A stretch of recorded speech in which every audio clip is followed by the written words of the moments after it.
Story time. I went to a school where I was lucky to have access to a wood shop. This meant that from the age of 13, I had been using bandsaws, circular saws, jigsaws, and basically every variation of saw except a regular handsaw. Which is why I'm forcing myself to painstakingly cut and sand this base by hand.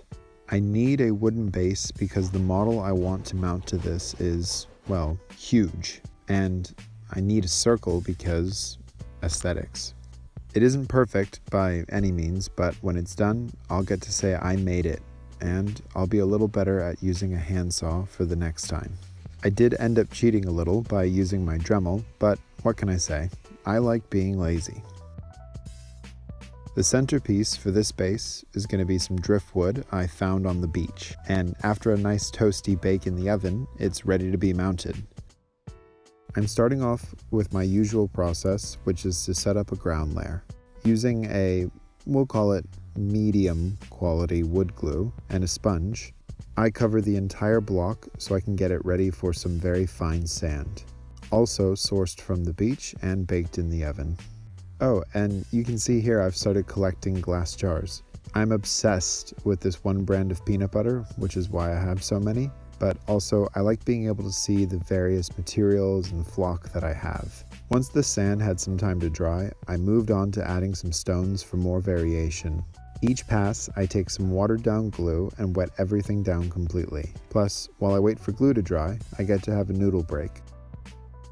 To bring the ground together, I'm using the same shade of brown all over. However, I'm making areas under the log darker with some black paint, and a few spots near the rim lighter with white. While the paint is still nice and wet, I sprinkle some old, dried out coffee grounds as my second layer. Later on, I'll come back and add dried tea leaves. To give the log a hint of color, I'm slapping down some yellow paint on just one side, and trying to wet blend it into the same brown from the base. While that's drying, I paint some greens down onto the stones, so I can sprinkle some flock on them for moss. Then it's back to the log for some washes, and a final light dry brushing before I repeat the same moss step as the stones. I was already pretty happy with this little scene, and from there I did some touch-ups and cleaning, before moving on to all the miniature plants I wanted to add.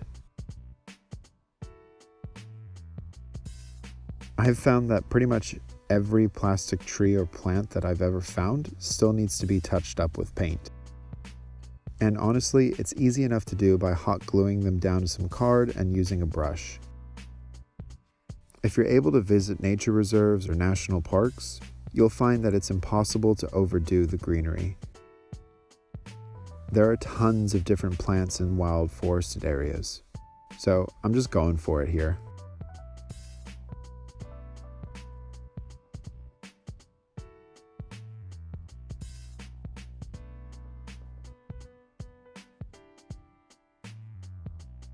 Final steps include touching up any problem areas with paint, adding some more flock to get some different colors, and finally we can call this base done.